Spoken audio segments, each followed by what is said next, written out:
Well, good afternoon, everyone. Happy Wednesday. Happy joining our midweek Hebrew word study in the book of Daniel, chapter 6. Hope you've been enjoying this so far. It has been challenging for me. It's so interesting. So many wonderful episodes of the miracle working power of God. And as we look at the remainder portion of chapter 6 today, we're going to go through the proclamation that the king Darius made. Just to recap, is Daniel was protected by God's angel in the den of lions because of the plot against him. He survived the whole night. The king then went and had him extracted from the den, threw in all of his oppressors, accusers, and of course the lions as the Bible says, had their mastery over them or devoured them. Now, when that was finished, the king was obviously convinced on what the power of Daniel's God was, and so he makes this proclamation. And so I thought we would take a look at this and just analyze it a little bit. What comes to mind is just the past week here in the United States, there was our president went and made his address before Congress. And I've watched these through the years with different presidents.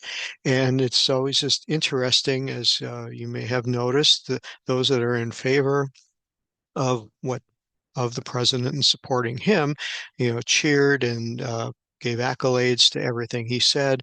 Those that were not aligned with his group obviously did not show approval and sat there and tried to show their disapproval. And of course, this happens every administration. One side does participate and the other side doesn't. So what we saw was nothing really different than what we have seen in previous terms. But it made me think of what we're about to read today is, Darius had Daniel as an advisor, a very trusted advisor. And but the kingdom that Darius ruled over was not Jewish. And so it was a pagan culture that had captured the Jewish people, brought them in, and one of their leaders, Daniel, was in power and very close to Darius, obviously providing counsel to him, providing direction, trusted advisor. You see God using him. And you wonder how the people who were not Jewish felt about all that was going on.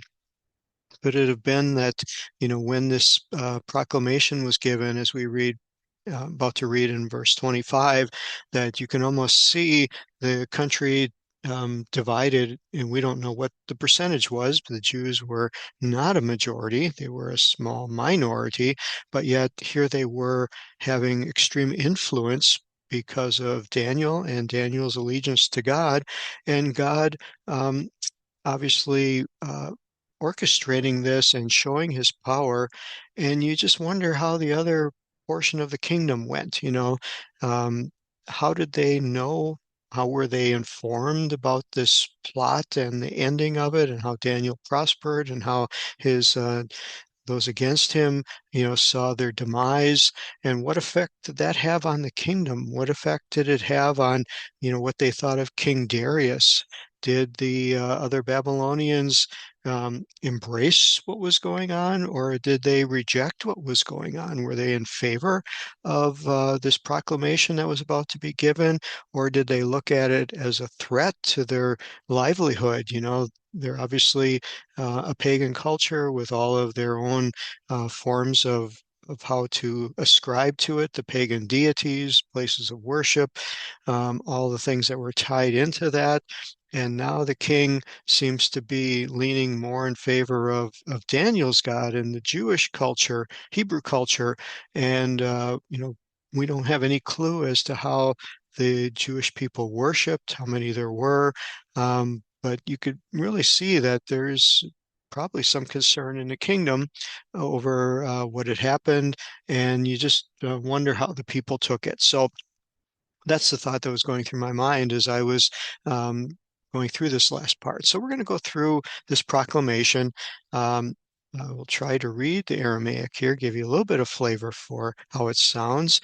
And so in verse 25, it starts, Bedayin dar Yesh Malakah Katav. And so then Darius the king wrote, and Lechol Maya, which is the word for people, Umaya. So you'll see that's the word for nation. Again, very close in pronunciation.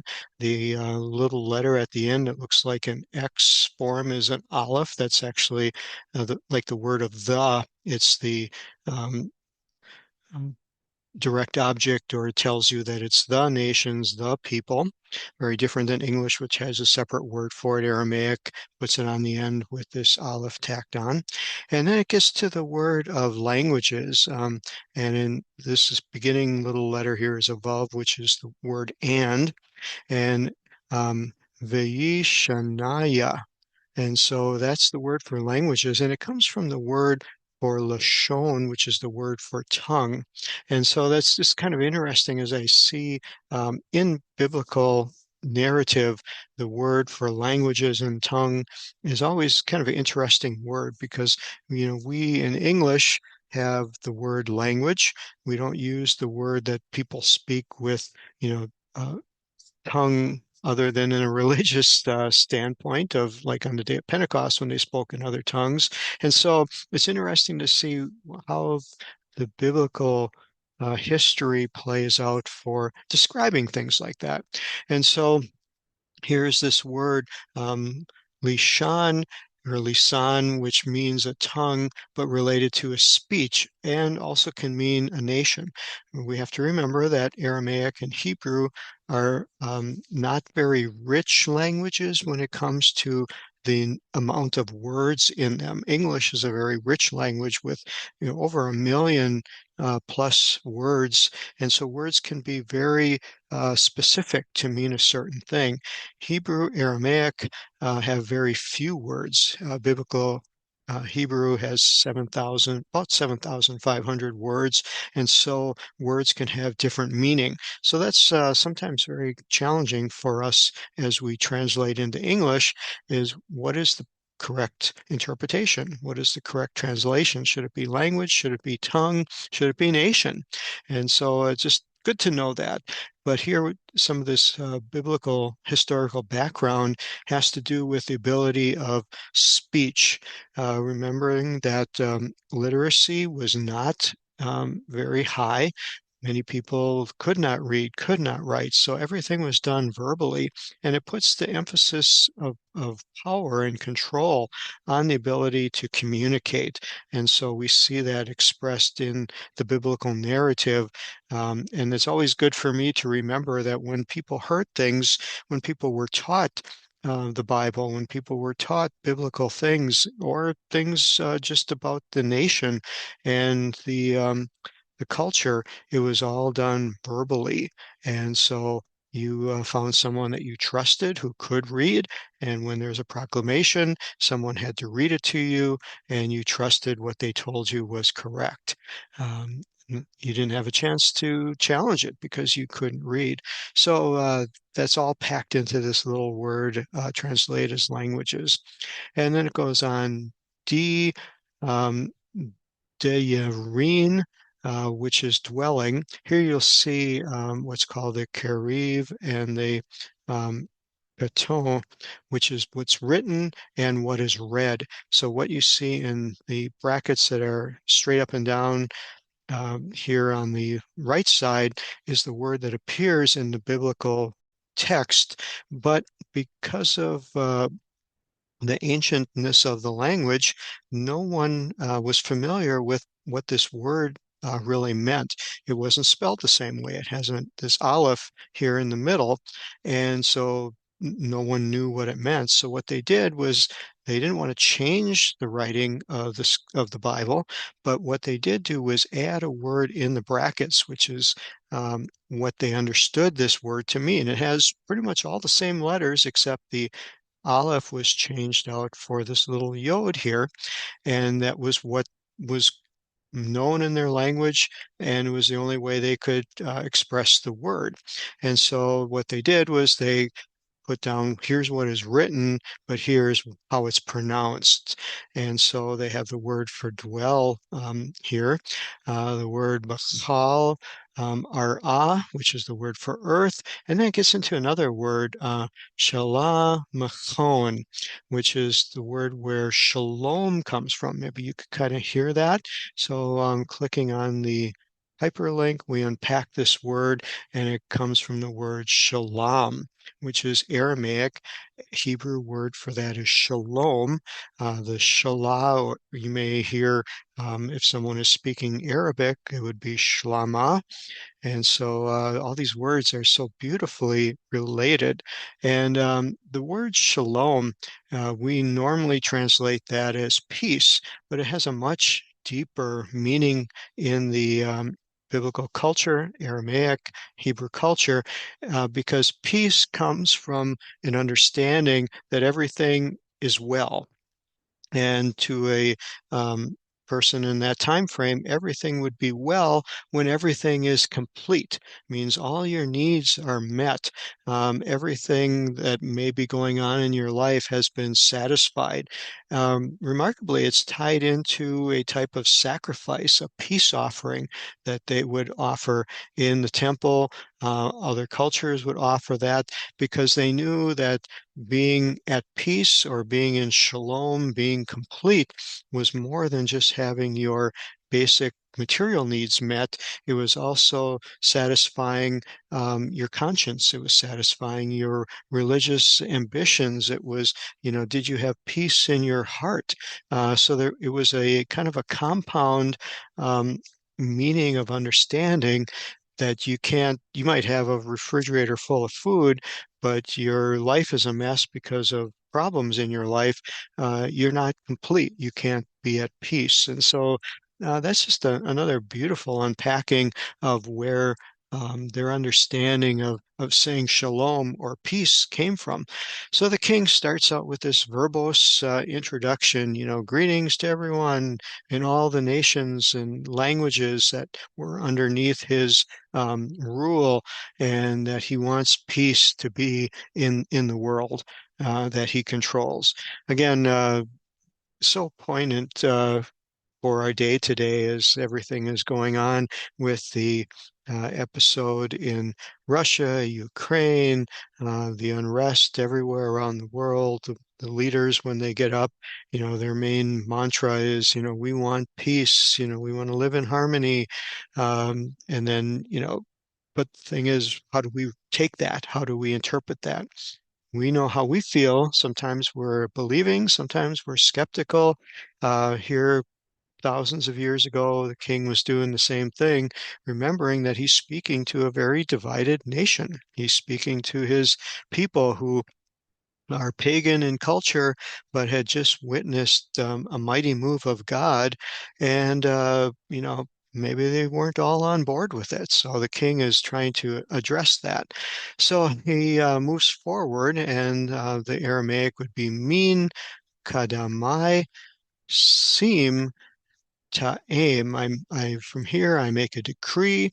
Di v'chal shalatan, the dominion. So that might be a word you may have been familiar with or heard something like it. Shalatan. You might recognize the word sultan comes from that. Has to do with dominion, authority, sovereignty, and empire.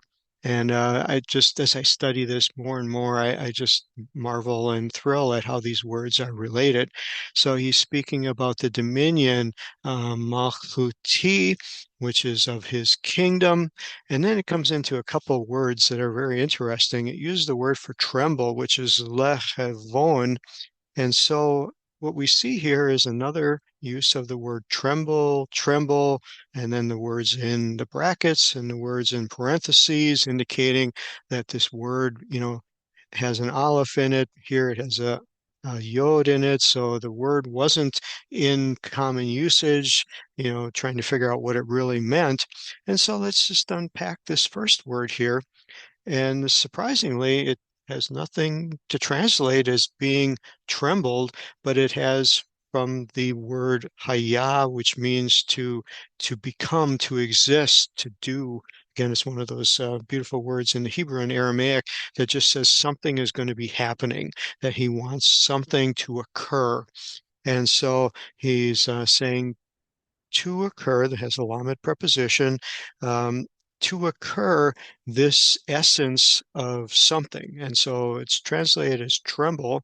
Let's take a look at the word. It comes from the word of zuah, and means to tremble, to shake, to be moved.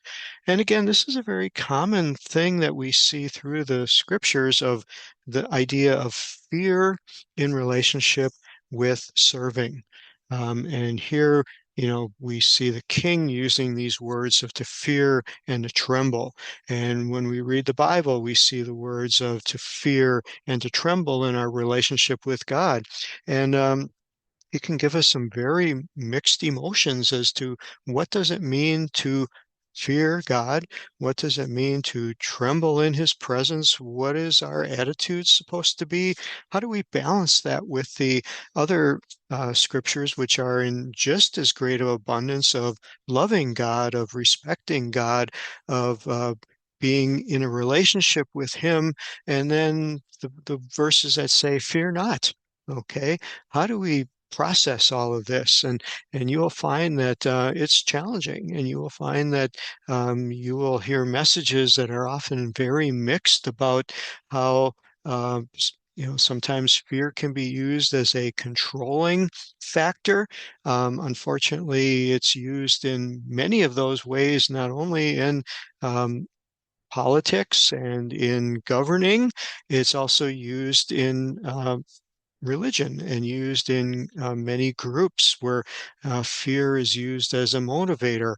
And obviously, we see that sometimes in the scriptures. Maybe it's acceptable in some frames of mind. Maybe it depends upon where a person is in their walk with God. If a person is very new, has no walk with God, does God sometimes use circumstances to shake them up a little bit? Do we use the term put the fear of God in them? Um, yes, that may have worked for some people. I've also seen where it drives some people away.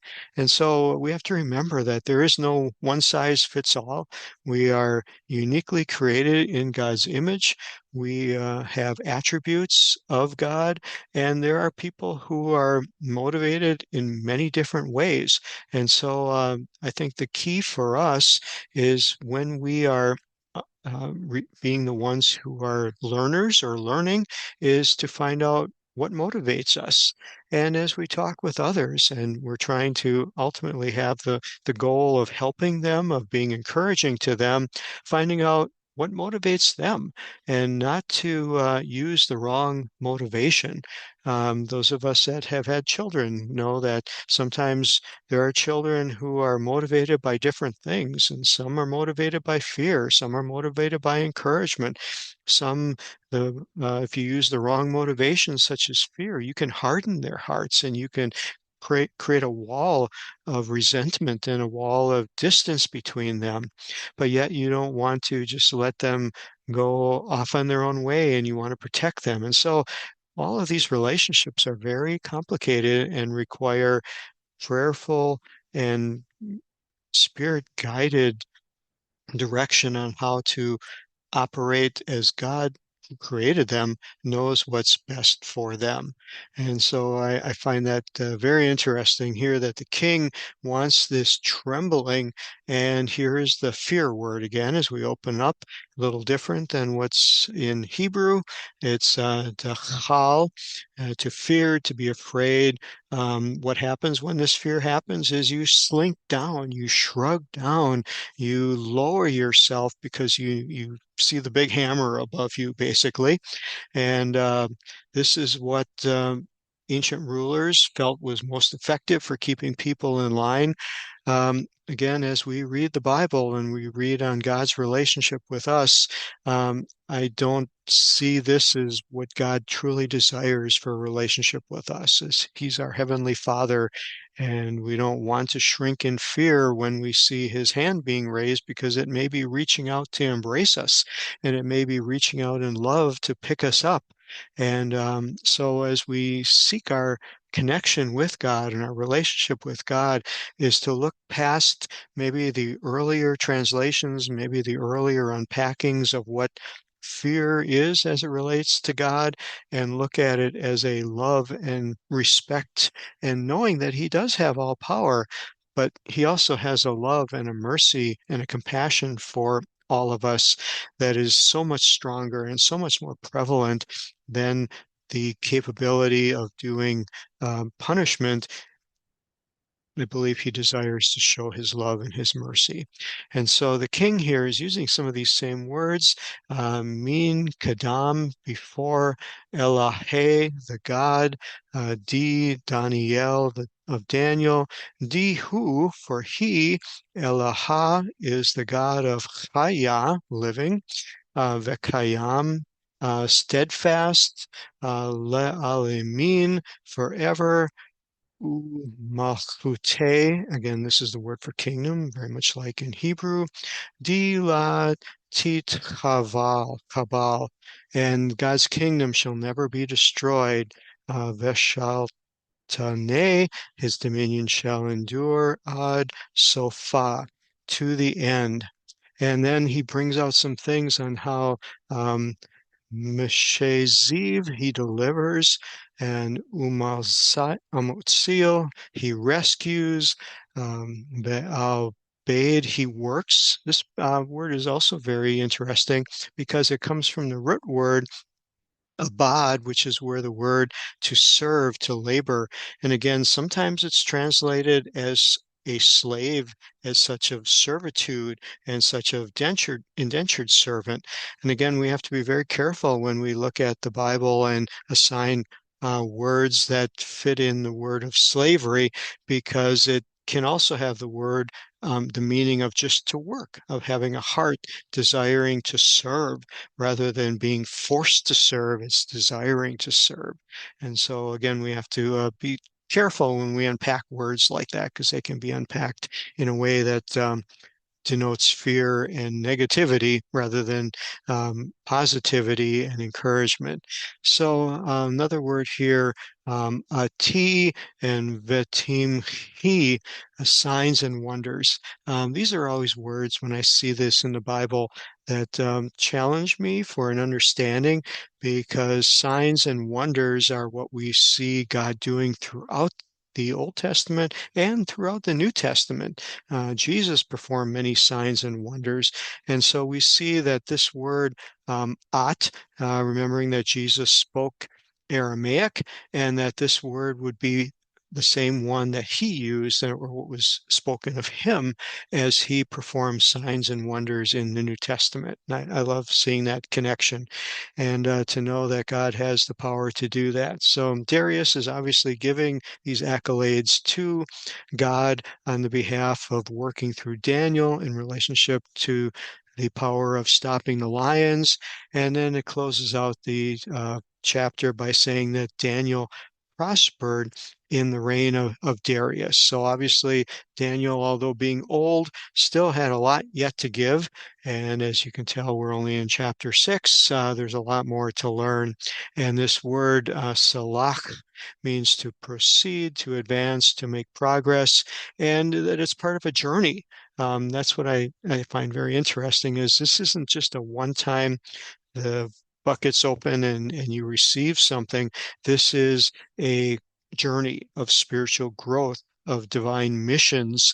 You're moving forward, you're advancing with purpose and effectiveness, and with the understanding that has divine favor. In fact, this is what the word most strongly makes reference to, again, when this word is used and translated into English, it doesn't give the understanding of what they had, that when this favor occurred, it's a direct result of God's intervention, not Daniel's own abilities, not his own manipulating or any of his own talents, but it's a sign of God's favor upon him. So with that, we're going to close out this chapter. I pray it's a blessing to you. And thank you so much for listening, and we look forward to seeing you next week. Bye-bye.